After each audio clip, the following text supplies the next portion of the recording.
All right, let's start off by saying Barak Yahawah, by Hashem, Yahawashi, by Hashem, Rawchaa, Qadash. Welcome to another live lesson. The name of this one is Revelation chapter 12. And we're just going to go through some of the history, Lord's will. It'll be an edifying lesson. Yesterday we went over Daniel chapter 8. And, as the Spirit's been on Elder Pastor to really revisit, these breakdowns and, brush up again on these breakdowns because we used to do them on the regular. And then after a while, brothers know it. So, the Spirit is not on us to go over it as much, but then every once in a while, Spirit jumps back on us to go through these breakdowns because they're very important, especially in the times that we're living in. And it's good to know these breakdowns because if you know these breakdowns, they bring to light other scriptures also that go hand in hand with them. Because remember, Yahawashi is the spirit of prophecy. So I didn't write anything down, just a couple of precepts came to mind as I was reading through Revelation 12. So Lord's will, they all come back, and this will be an edifying lesson. I pulled up a couple of tabs for the purpose of going into some of the history that goes along with this chapter, and let's see where the Spirit, guides us. So Revelation 12:1 says, "And there appeared a great wonder in heaven, a woman clothed with the sun and the moon under her feet, and upon her head a crown of 12 stars.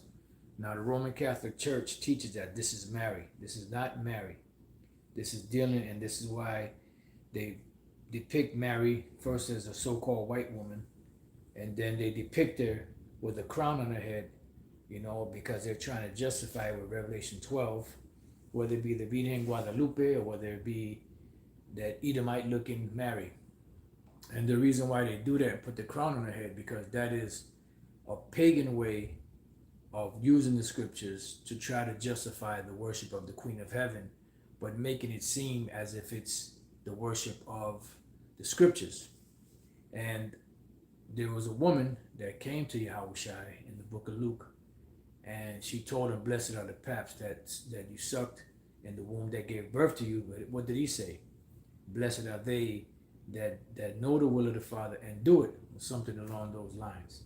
So if Mary was to be worshipped, Yahawashi would have been all with it, but she wasn't, because what they're trying to do is they're trying to elevate the woman, because Jake was always worshiping the Queen of Heaven, and these devils know that that's a sure way to get Jake to do it.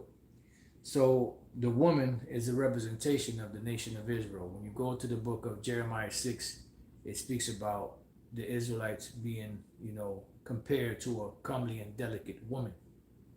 All right. We are married unto the Most High. We are the Most High's woman. So that's why when you read the scriptures, when it speaks about a woman in certain cases, it's talking about the Israelites. The Apostle Paul said that he espoused us to one husband, in so many words, as a chaste virgin to Yahawashi. All right. So there's many scriptures that go into proving that the Israelites are that woman. Then it says, clothed with the sun and the moon under her feet, meaning knowledge, wisdom, and understanding. Because the Lord gave these laws, statutes, and commandments, the prophets, the mysteries, the wisdom, the knowledge, and understanding to the Israelites to conduct themselves and to also separate themselves from the other nations. That's what made us holy or separate. Right? It says, and upon her head a crown of 12 stars, and that's the key. The 12 stars are a representation of the Israelites, the 12 tribes of the nation of Israel. For that, you can go to the book of Genesis, I believe it's the 37th chapter, if I'm not mistaken. You can go back and verify it, where it speaks about the dream that Joseph had, where the moon, the sun, the moon, and the stars, the 11 stars, made obeisance to him, meaning they bowed down to him. and that was a representation of Jacob, his father, you know, his mother, Rachel. I'm sorry, not Rachel. Rachel, and the 11 tribes, the other 11 tribes. And there are many other scriptures that prove that the Israelites are the 12 stars, you know, and so on and so forth, because we will shine as stars in the kingdom of heaven. So it says, and she being with child cried, travailing in birth and pain to be delivered. Why? Because during the time of the Roman Empire, the Romans, when we go to the book of Matthew 11, right, Matthew chapter 11, verse 11, the Romans, even though they let us keep the laws, statutes, and commandments and conduct business among ourselves, you know, we still had to pay, you know, our forefathers still had to pay tribute to them, you know, and at times that, you know, remember, wars are expensive, and sometimes those, you know, taxes increase, you know, because of these wars. So we were pretty much catching hell under the Romans. So here in Matthew 11:11, it says, verily I say unto you, among them that are born of women, there hath not risen a greater than John the Baptist. Notwithstanding, he that is least in the kingdom of heaven is greater than he. And from the days of John the Baptist until now, the kingdom of heaven suffered violence, and the violent take it by force. You know, so pretty much we were under, you know, the rule of the Romans. So when we go back to Revelation 12, it says, and she being with child cried, travailing in birth and pain to be delivered. Now let's go to the book of Isaiah, chapter 65. And I'm sorry, not 65. Keep making the same mistake. It's actually the 66th chapter. So bear with me. Isaiah 66 and I'll start at 6. Oh boy, Isaiah 6:6. Yeah, because we're going to be delivered from the grip of Satan. A voice of noise from the city, a voice from the temple, a voice of Yahawah by Yahawashi that rendereth recompense to his enemies, right? Because that's what the Lord is coming to do. He's coming to kick Esau's ass and to deliver us from his hands. Before she travailed, now when a woman travails, that means she's about to give birth. You know, she's in a world of pain, you know, from all the contractions, I believe they're called, you know, and the only time she's freed from that is when the baby is born, right? And she, before she travailed, she brought forth, before her pain came, she was delivered of a man-child, right? So even before the foundation of the earth, Yahawashi was already prophesied to come on the earth and to deliver the nation of Israel, you know, before the world even began, you know, because he was that lamb that was to be sacrificed from the foundation of the earth. So even before there was anything ever created, before the light was created, before the sun, the moon, the stars, the earth, all of that, Yahawashi was already ordained to be that sheep or that lamb that was going to be sacrificed for our iniquities, to bring us back into to the good graces of the Most High Yahawah. All right. So it says, who hath heard such a thing? Who hath seen such things? Shall the earth be made to bring forth in one day? Or shall a nation be born at once? For as soon as Zion travailed, she brought forth her children. Why? Because it was already preordained, right? The Prince of Peace. That's right, brother. It says, shall I bring to the birth and not cause to bring forth? So in other words, is the Lord, when a woman is, you know, having a child, the Lord is the one that brings the child forth. He brings the pain, but he also brings the deliverance. So the same way he does that is the same way that the Lord, you know, brings deliverance to his people. Because right now we're at the point of, you know, of a woman in travail. You know, we're catching hell as a woman in travail. You know, we're going through the contractions, and the contractions, the closer the deliverance get, the more intense the contraction. So we're at the point now where the contractions are starting to get closer and closer, which means the deliverance is getting closer and closer. You know, and when Jacob's trouble pops off, that's when, you know, the major travail is going to happen.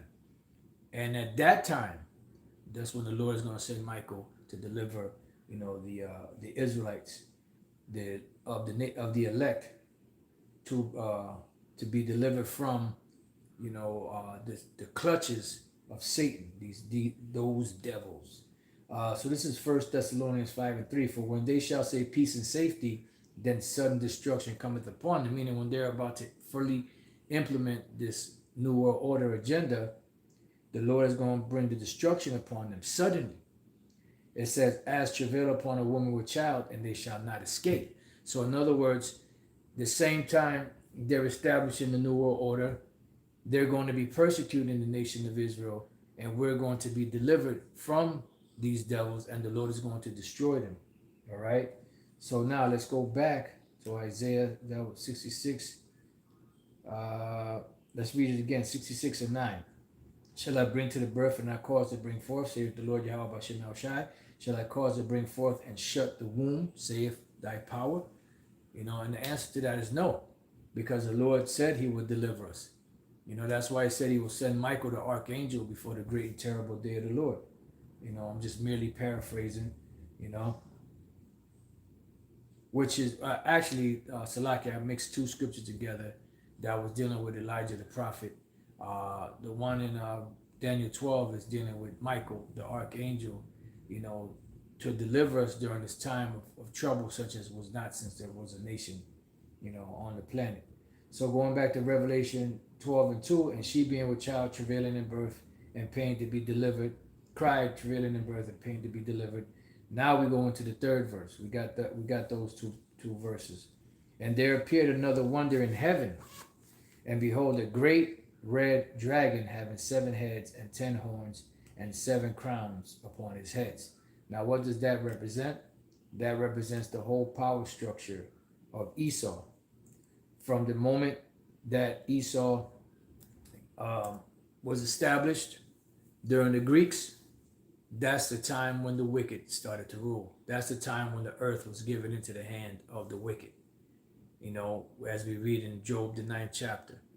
That's the time when, you know, wickedness started to super multiply in the earth from that time until now. And you see the fruits of it. You see the imposition or the pushing of the will of the Greeks during the Hellenization period, how they Hellenized nations. You see the Romanization of the people during the time of the Romans. And now today, which we're in the 8th head of those 7, you know, you see the Americanization of the same beast upon the planet. And what are they doing? Pushing wickedness. You know, that cup upon the people, that cup of abominations, which has nothing to do with the MOTB. That has nothing to do with the MARK, you know, in Revelation 13. 2 separate different things, you know. So, when we go to Revelation 17:9, it gives us the breakdown. That's the breakdown, right? Inside joke. It gives us the breakdown of the 7 heads and 10 horns. Revelation 17:9. And here is the mind which has wisdom. In other words, you want wisdom? Listen to this. The 7 heads are 7 mountains. Mountains are a representation of governments. Heads are a representation of rulership, you know, the head position.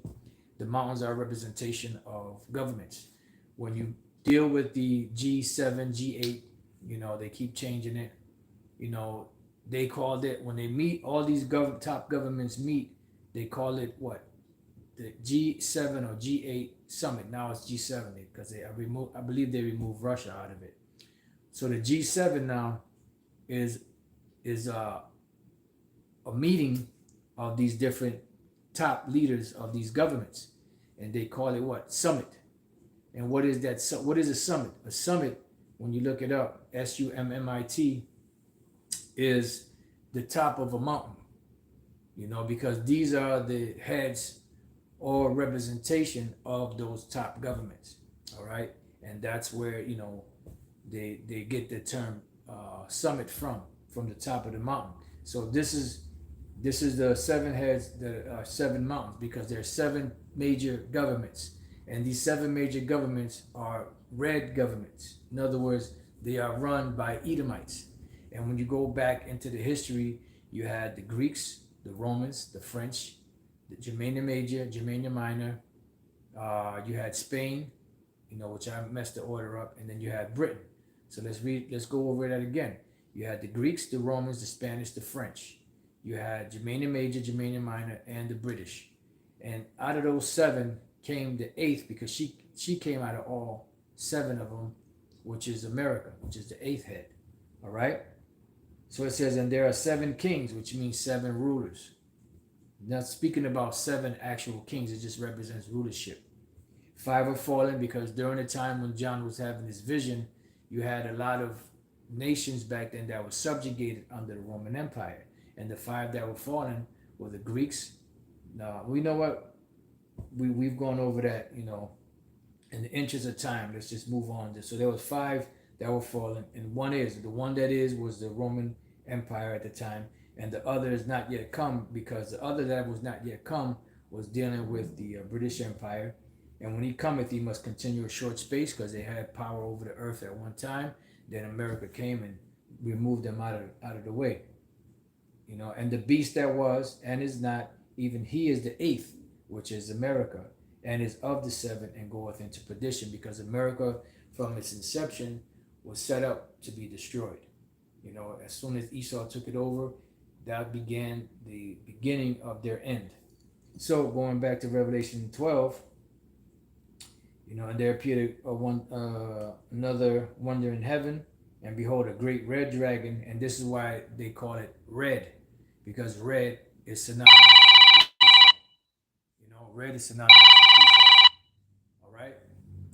It says, his tail drew the third part of the stars of heaven, because what happened was that the Romans ended up persecuting, and the 10 horns, by the way, represents the 10 common market, or the European Union, or the EEC, the European Economic Community.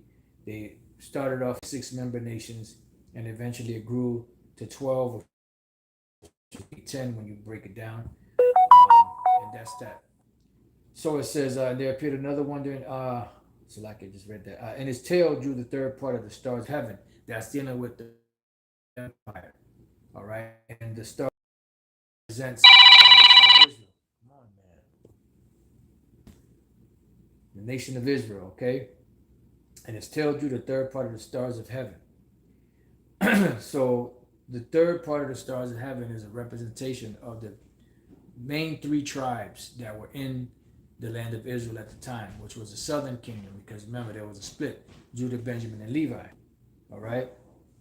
It says, and the dragon stood before the woman, which is ready to be delivered, to devour her child as soon as it was born. Right? Because Herod, which was also an Edomite, and the Romans, which are also Edomites, he was working for the Romans. He was a puppet king, which was not an Israelite. He was an Edomite, but he was set up on that throne by the Romans. You know, so he was officiating business for the Romans. That's why Jake hated his guts, because he would set up eagles and different, you know, stuff of the Roman Empire in places that were not, that these things were not supposed to be. You know, so there's a whole history on that. So when you go to the book of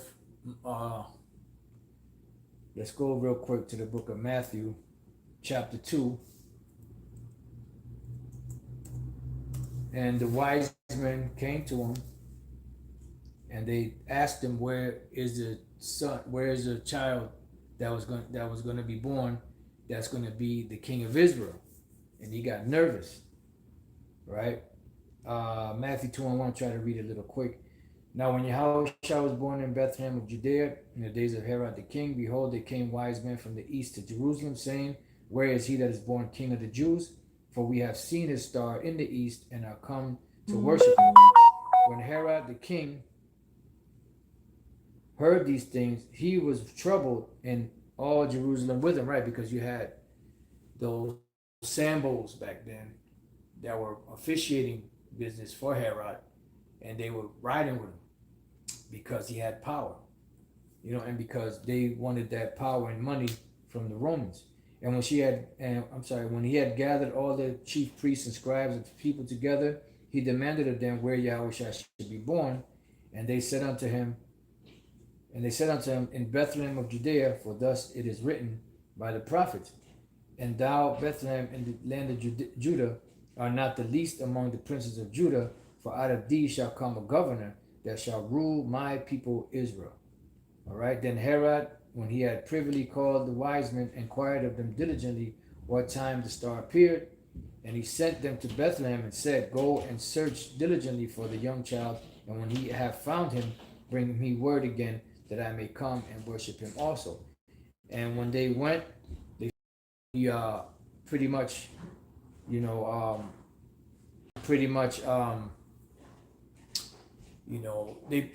Magi's were told by an angel in the vision not to go back to him, so they departed. And he waited, and he waited, and he waited, and he waited for almost 2 years, or about 2 years, and he heard no word. So what he did was he knew it was Jerusalem, so he sent the Roman armies to kill all the male children from 2 years old and under, hoping that Yahawashi would get caught up in that. But unbeknownst to him, Yahawashi and his father, Joseph, and his mother were told by the angel dream to flee down into Egypt. When Herod died, the angel told him in the dream that he could go back. When he came back, Herod's son was sitting on the throne, and he told him, "Hail to the Joseph, was nervous, so instead of going back to Bethlehem, he went up to Galilee."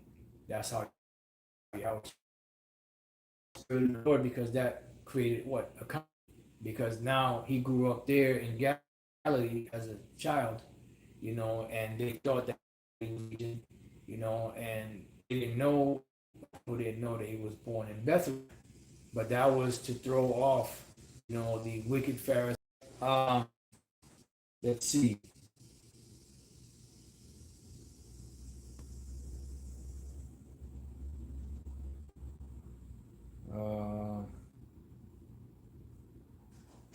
Verse 16.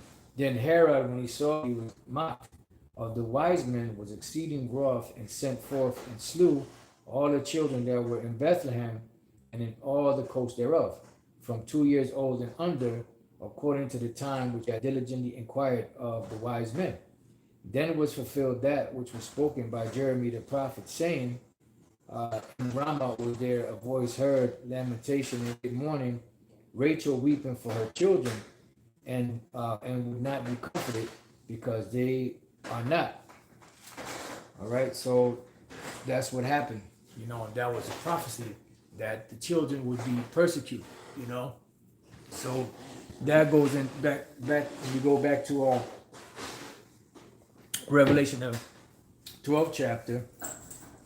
It says in verse 4, and it tells you the third part of the stars of heaven, and did cast into the earth, and the dragon stood before the woman, which is ready to be delivered, for to devour her child as soon as it was born. That's right. And she, verse 5, and she brought forth a man-child, who was to rule all nations with a rod of iron, and her child was caught up unto the Most High and to his throne. Right, and you can read about that in Revelation 5, how Yahawashi was slain as a lamb. He pretty much rose to the Father. He was given praise, honor, glory, dominion over all nations, rulerships, and all. But the only thing is that right now on the earth, we don't see that happening. We don't see him exalted. And this is what this ministry is about. It's about the exaltation of Yahawah Bashem Yahawashi, letting the world know who he is, what his name, who they are, what their names are, and what the plans of the future are, what they look like. So-called black men with woolly hair, and they're being, and this is an introduction, and a ceremony, before the king takes his rightful place on the throne, Yahawashi. All right. It says, let's see, and the woman where she had the place prepared of the Most High, they should feed the place. 7 AD happened. Obviously, if I'm not answering, just wait till I call you back. You know, obviously, or should I say, when they fled the Roman persecution, they actually into the very chapter we were reading in Matthew, the second chapter, showed you that when the angel Joseph and Mary to take Joseph he told Joseph to take Mary and Yahawashi and flee where? Into Egypt. Why? Because there was a large community of Israelites in Egypt. You had a large community of Israelites in Cyrene, and they ran down there for refuge. And eventually they migrated and started, spreading out. And a majority of them, a good portion of them, ended up on the west Africa, which would later set it up for the prophecy of them being brought over to the Americas in cargo slave ships, which according to some lunatics never existed. So Esau is the devil. They're trying to erase history. The French philosopher Voltaire said history is a lie commonly agreed upon. And those that have the power have the sway to make those policies. All right. So it says, and the woman fled into the wilderness, which is Africa, where she had a place prepared of the Most High. That place that's prepared of the Most High is America, and we're going to show you a couple of precepts on that. Hosea chapter 1 and verse 10. It says, yet the number of the children of Israel shall be as the sand of the sea, which cannot be measured nor numbered. And it shall come to pass that in the place where it was said unto them, you are not my people, there it shall be said unto them, you are the sons of the living power. Now, obviously, the word place is in a couple of different places in the scriptures. The word there in the Hebrew is not going to be the same word, but it is a prophecy. See, it is a prophecy. We're not linking the same word like M-A-R-K in the Old Testament and the New Testament. We're just linking a prophecy. And here in America was a place where it was said that we are not the children of the living power. They're still denying it to this very day, right? So this is where it would be said that you are the sons of the living power. Now, when we go to Joel, the third chapter, because from the west coast of Africa, the three tribes mainly, and you had other sprinkles of the other tribes among them, will be brought over to this side of the world. So Joel 3 and 6, it says, the children also of Judah and the children of Jerusalem have you sold unto the Grecians. Which, how? Into slavery, that you might remove them far from their border, because at that time they were over in the land of Africa. They knew that they were Israelites, but eventually it was beaten out of them by Esau. The whole re-education thing. It says, behold, I will raise them, meaning who? The Israelites, out of the place, prophecy again, whether you have sold them, and will return your recompense upon your own head, because the judgment that's coming is a two-part judgment. Salvation to the elect of the nation of Israel, and destruction to Esau and the nations and the Israelites that are not a part of the elect. All right. So when we go back to Revelation 12, and the woman fled into the wilderness, which she had the place prepared of the Most High, that they should feed her there 1,260 days. Now that 1,260 days, when you break it up into roughly 30 days, 29.53, almost 30 days, goes into 3.5 years, which is really a prophecy of 350 years. When you understand the linking of how all of the tribes were pretty much brought, where the southern kingdom was brought over to the Americas to be linked back up with the rest of the nation of Israel. They had to serve a punishment of 350 years, pretty much underneath the rule of Esau, and now we're coming to the point where this truth, this ministry is starting to, revive the elect and set him up for the salvation.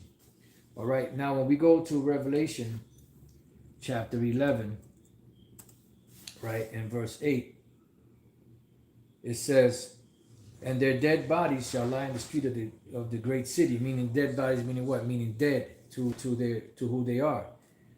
"And their dead bodies shall lie in the street of the great city, which spiritually is called Sodom and Egypt, where also our Lord was crucified, and he was crossed out." So this scripture here is speaking about America, spiritually, Sodom and Egypt. And when we jump to the 11th verse, it says, "And after 3 days and a half," meaning after that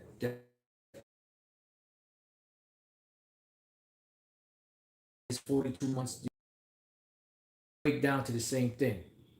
All right, that's that 350-year prophecy of Jake catching hell and then being rescued, for lack of better words. And at the end of that, and deliver the elect of the nation of Israel.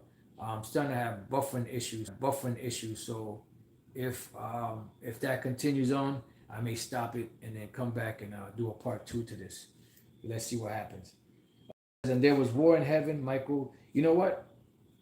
This is what we're going to do. We're going to jump down, and we're going to come back and revisit verse 7, but we're going to jump down to get the rest of the meat of the history, and then that way, we can jump back. So we're going to jump to the 13th verse and go through that, and then once we hit the end, then we'll jump back to the 7th verse, and get the deliverance, because pretty much that's like a jump cut.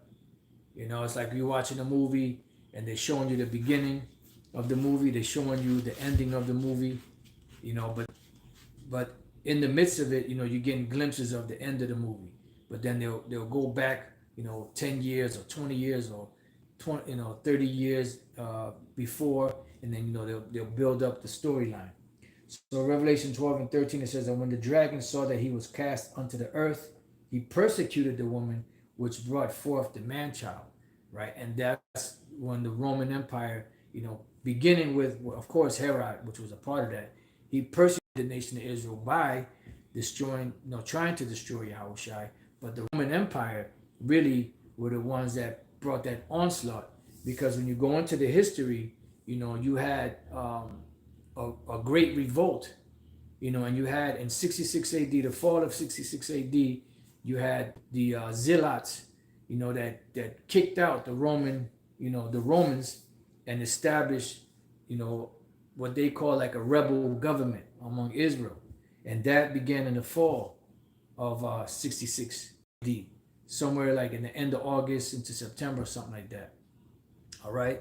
And that began the first Jewish-Roman war, and in that war, there was a clash, and that's what began that 7-year, so-called, what they call 7-year tribulation, which were the last 7 years or the last 7 weeks in the book of Daniel, the 9th chapter. All right. It says, "And when the dragon saw that," matter of fact, just bear with me 1 second.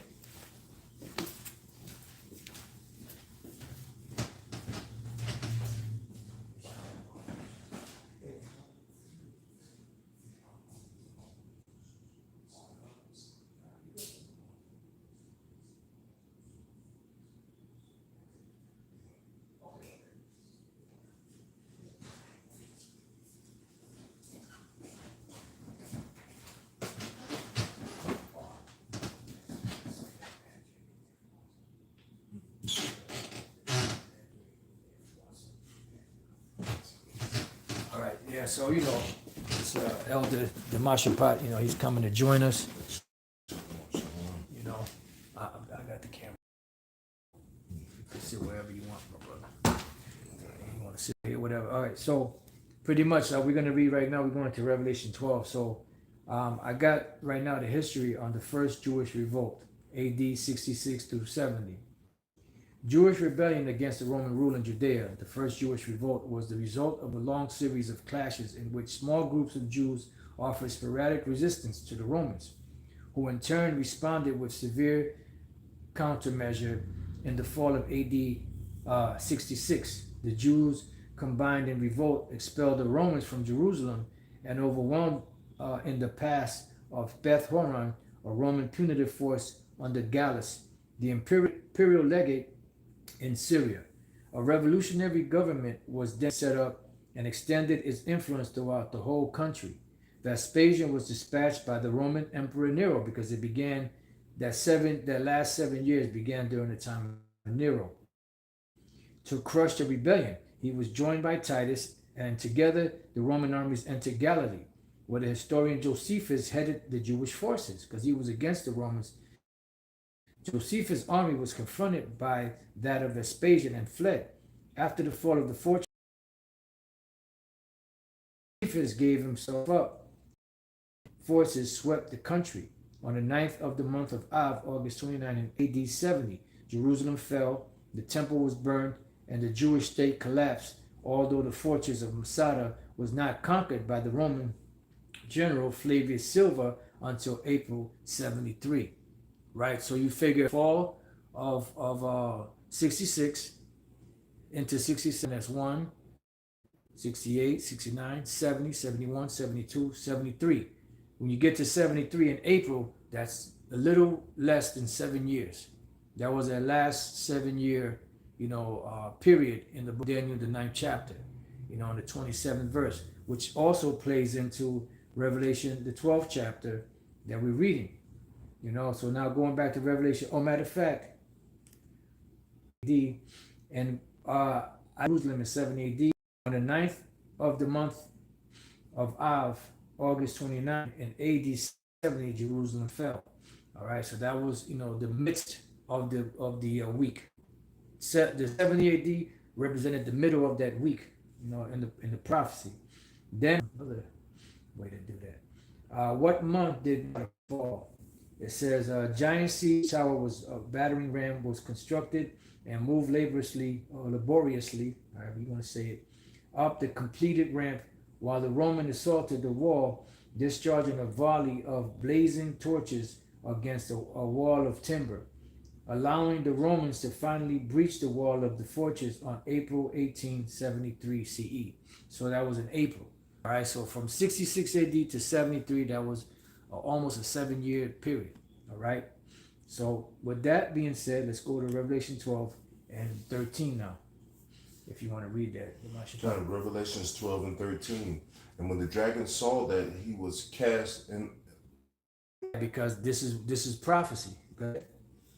And to the woman were given 2 wings of a great eagle, that she might fly into the wilderness, which represents Africa, right? Unto her place, which is America, because eventually we're brought to America. Go ahead.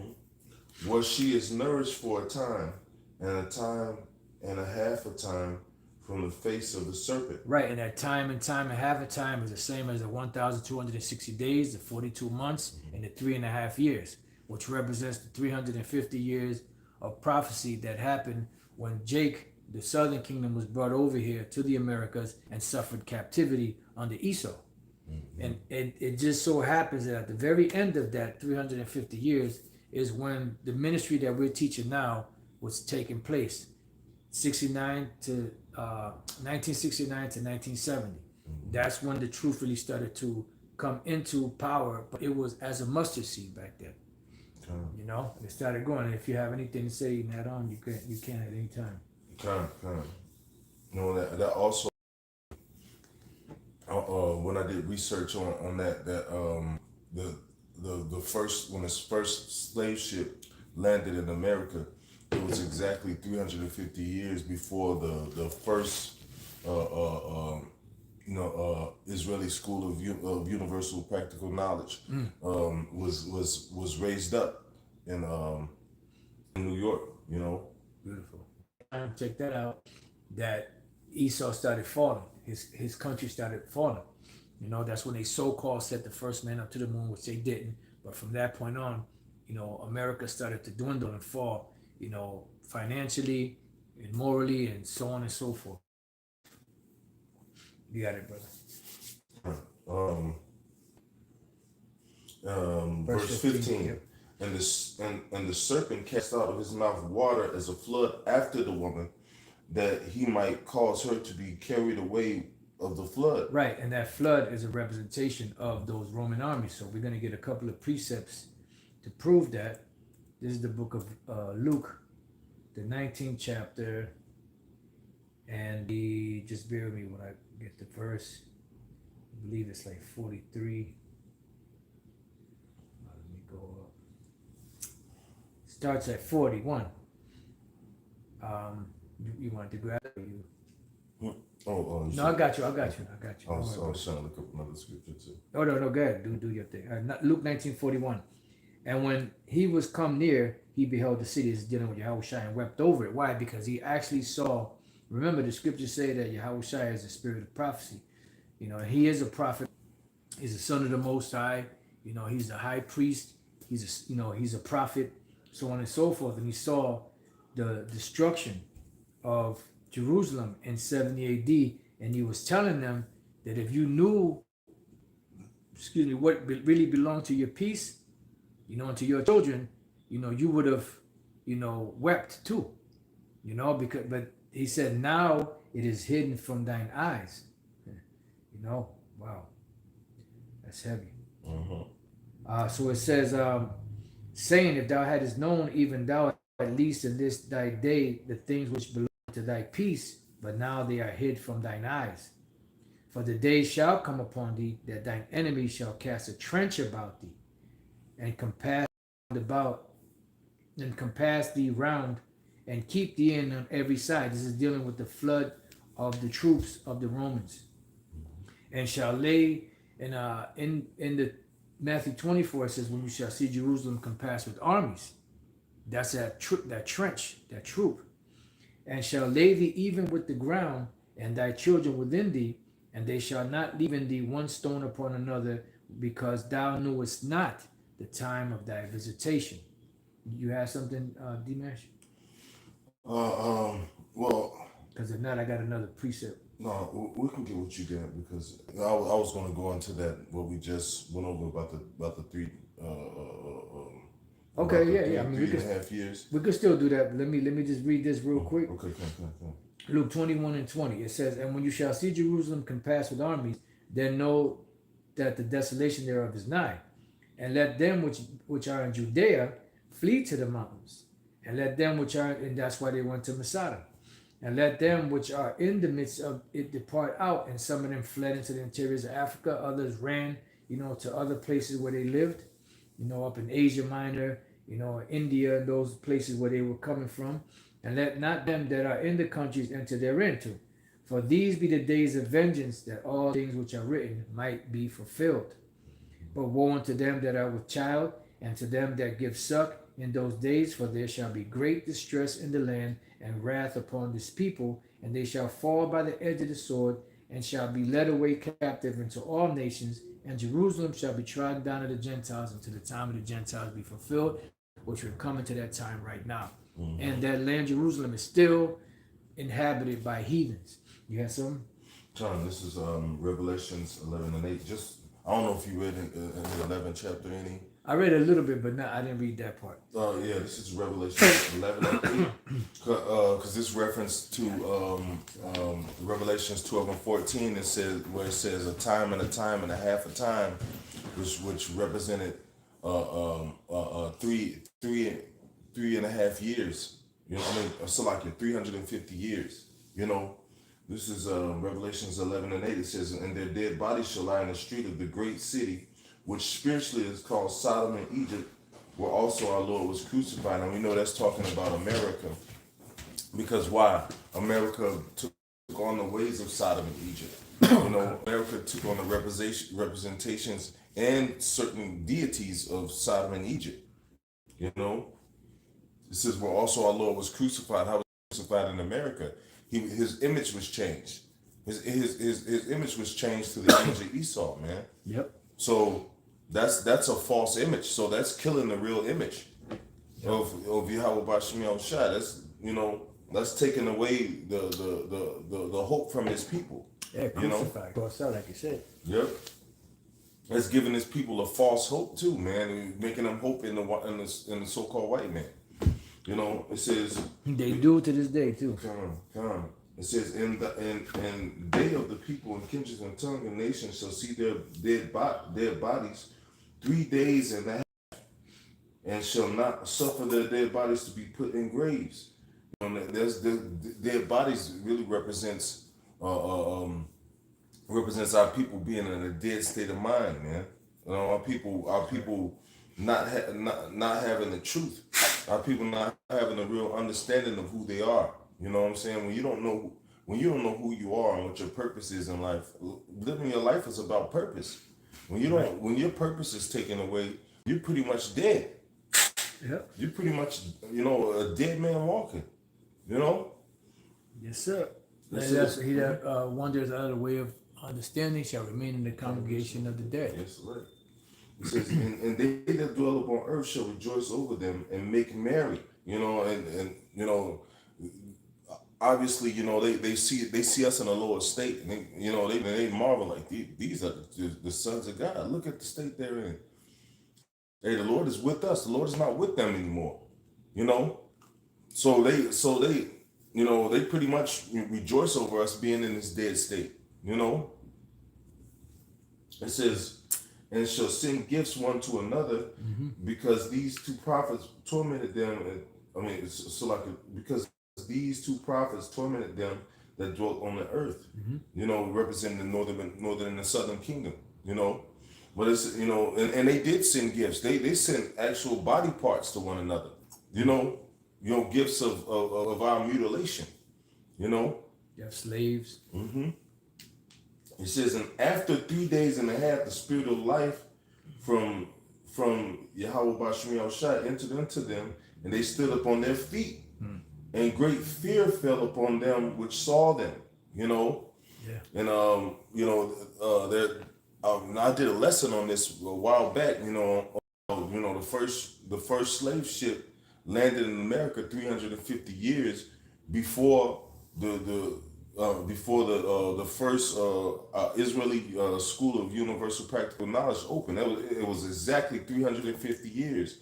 And that's not a coincidence. That's not a coincidence, man. That's prophecy. Yep. That shows you that the Bible is true. Yeah, and then everything else came into part. Jake started waking up. Esau started, so-called sent his space shuttle to the moon. Then from that point on, it started falling, declining. Everything just is perfect. I mean, you couldn't write a better script. You got more, or was that it?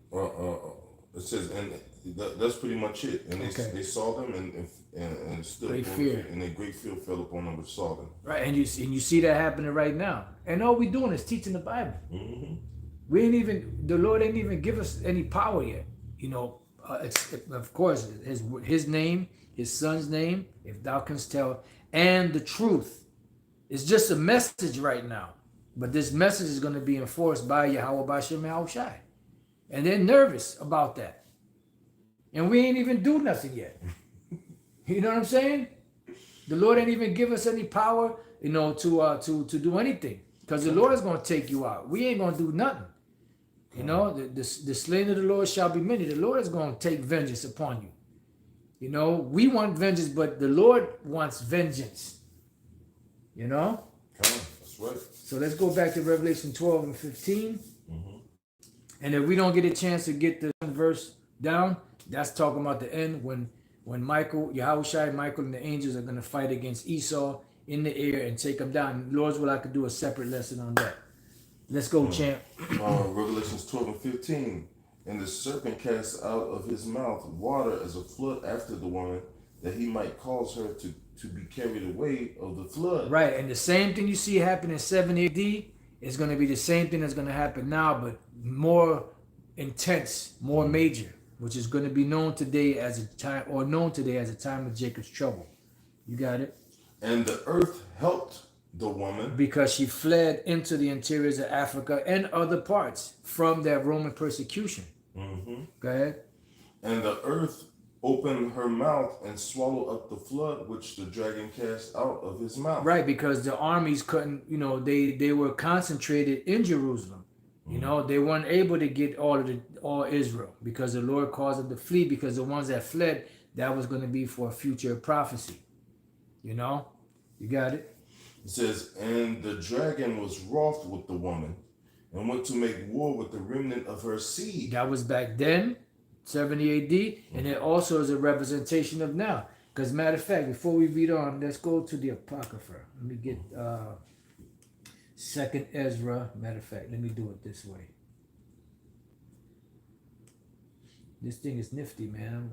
I'm getting even more and more the hang of this Chromebook again. Let's go Second Ezra, chapter 16, right? And verse 60. Actually, let's go to 70. For there shall be in every place and in the next cities a great insurrection upon those that fear the Lord. They shall be like madmen, sparing none, but still spoiling and destroying those that fear the Lord. You got anything to say? No,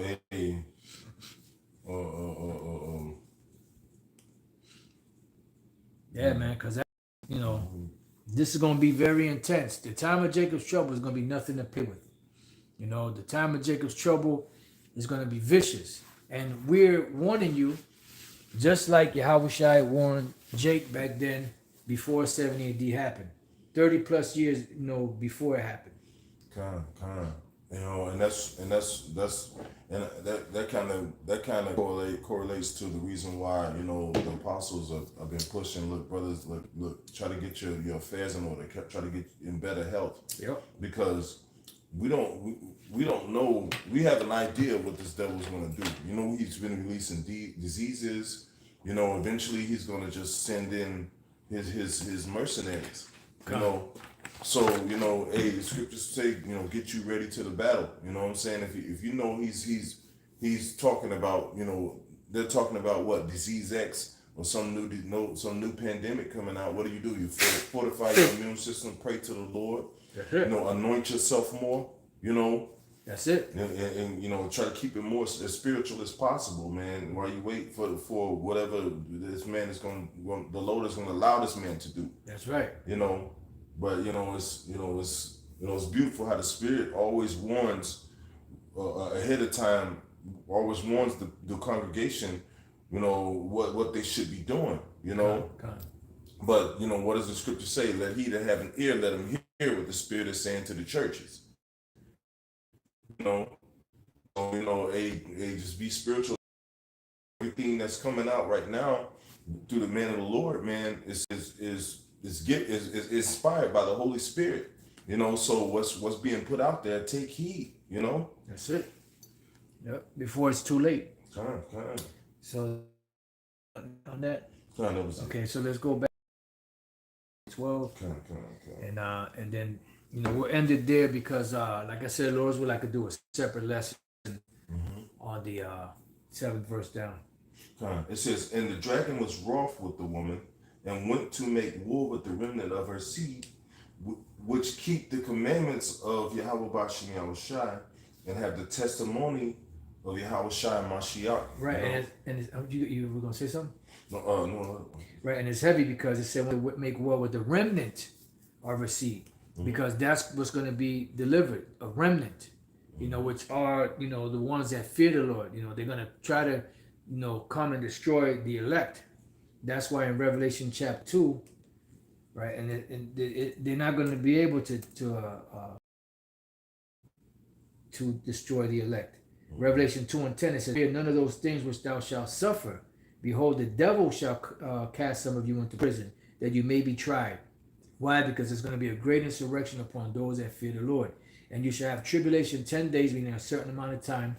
Be thou faithful unto death, and I will give thee a crown of life. He that hath an ear, let him hear what the Spirit saith unto the churches. He that overcometh, shall not be hurt of the second death. You know, because these devils are gonna come, they're gonna try to do what they gotta do. They're gonna try to put fear in Jake to take the micro C hip, you know, and the scriptures say if at all possible they will deceive the very elect. But they won't be able to deceive the elect. And you know, we're gonna see what happened with the C19. You know, we're gonna see what happened with that. Yep. It's gonna divide society. You know, people that are now family or in relationships with certain people are gonna take it, and then other people are gonna be like, why did you do that? Hey, that's you know, that's what's written about in the Bible. And they go, well, I got to do it because I got to survive. You know, so it's going to bring a lot of division. And then the people that do go along with the system are gonna inwardly turn against those that don't go along with the system because of what? Their own guilt. Yeah, if you know, if I do it, you know, I might as well make this person do it. And that's going to cause, like, you know, like the scripture says, there should be, people shall betray one another, you know? So that's going to cause a lot of betrayal to go on because people are going to feel that guilt within themselves for doing it. And they're going to, well, I'm not going to go where this person is. I'm going to tell on this person. I'm going to do, you know, they're going to start giving up people, you know? They're going to start giving up people according to their own guilt. Yeah. You know? That's it, you know, and you know, it's going to get very bad, but you know, rest assured that the Lord's going to have his hedge around his elect. Yeah. You know, you can bank on that because the scriptures say, you know, that my servant shall eat.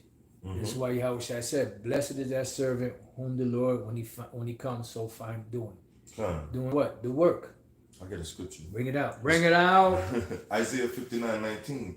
So shall they fear the name of the Lord from the west, and his glory from the rising of the sun, when the enemy shall come in like a flood. As the Romans did back then, which they're going to do again. Kind of.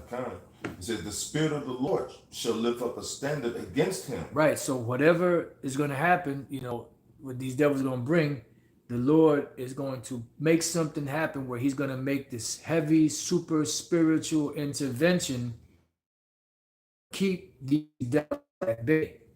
You know, one thing I know the pastors, you know, he told us that his wife had a dream years ago, you know, that there was a big, gigantic angel that was, you know, taking the women and the children, you know, and I don't really remember all of the full details.